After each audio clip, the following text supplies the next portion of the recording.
Ron Stoner. Hi, I'm Lynn Perrine. I'm Debbie Shadowin. Hi, I'm Helen Lanier.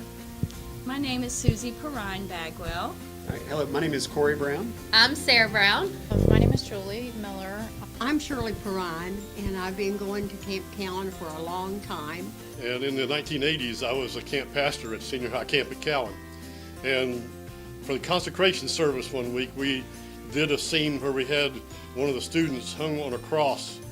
And in the moment we hung him on the cross, and all those things began to happen, the clouds began to roll in, lightning began to flash, thunder began to roll, and it was just one of those amazing times when you sense the presence of God in a wonderful way.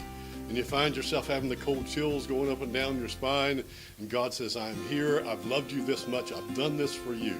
My favorite memory is probably the first year that I was asked to go to Cowen.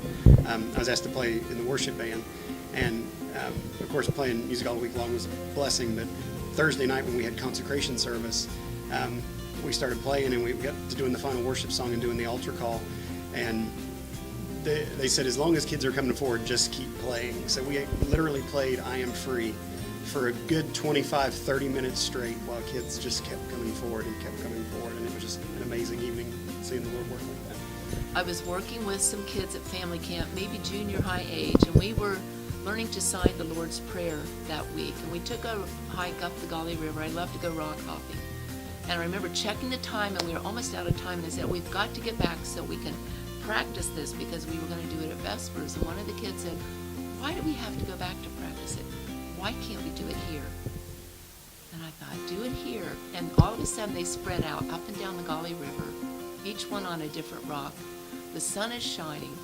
The water is doing its beautiful sound as it travels down over the rocks. And I started them, and we just stood in silence. And everybody signing the Lord's Prayer in the sunshine on the rocks of the Gauley River. That was the most beautiful thing. We were truly worshiping God in that moment.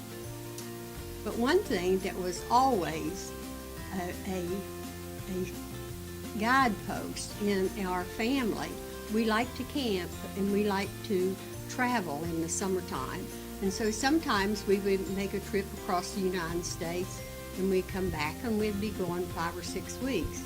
But there was only one stipulation, that we had to be back by family camp time. Back several years ago at Senior High Camp when we did the feet washing ceremony, and that was very humbling and an experience that I had not had before. One of the things that has meant a lot to me is I've gotten, as a camp director, I've gotten to watch people come as campers, and we watch them and we say, that's going to be a counselor someday. And then I watch them come as a counselor, and now we have the person that's taking over as the director of Junior 1 actually snuck to junior camp one year because he was too old to be there, and he didn't turn in his camp paperwork, and the children's pastor told him he couldn't come, so he just went and got on the church bus and showed up. And we threatened him within an inch of his life, if you do one thing wrong, we're sending you home. And now he's going to be the director, so it's kind of cool to watch people grow up and see them grow in their relationship with God and their relationship at Cowen. And one of the things that I learned at camp was to have my own personal quiet time. That devotional time, the daily quiet time with Jesus. And they would give us a piece of paper that would have a small devotion on it, a scripture and a little thought. And they said, okay, now go out and on your own, you have about 15 to 30 minutes, go and spend time alone with God. And so I did, and through that experience, I learned to have my own personal devotions. I guess my first memories of Cowen was when I was just not even a teenager. And we swam in the river, and we had cold, icy water to wash our faces in every morning because we had to take a dish pan, wash pan. We started coming to camp in 1973, and it was like our summer vacation every year, and what a blessing it really had been at the time, and has made a big difference in my life, and I know the rest of my family as well. And they asked me, what did you like about camp? Well, I liked boys at camp, and I liked photography at camp, and I liked Foursquare at camp, and I liked running to the gate at camp.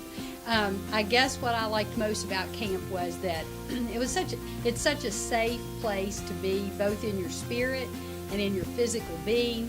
You're surrounded by lots of people who love you, even though you don't know they love you.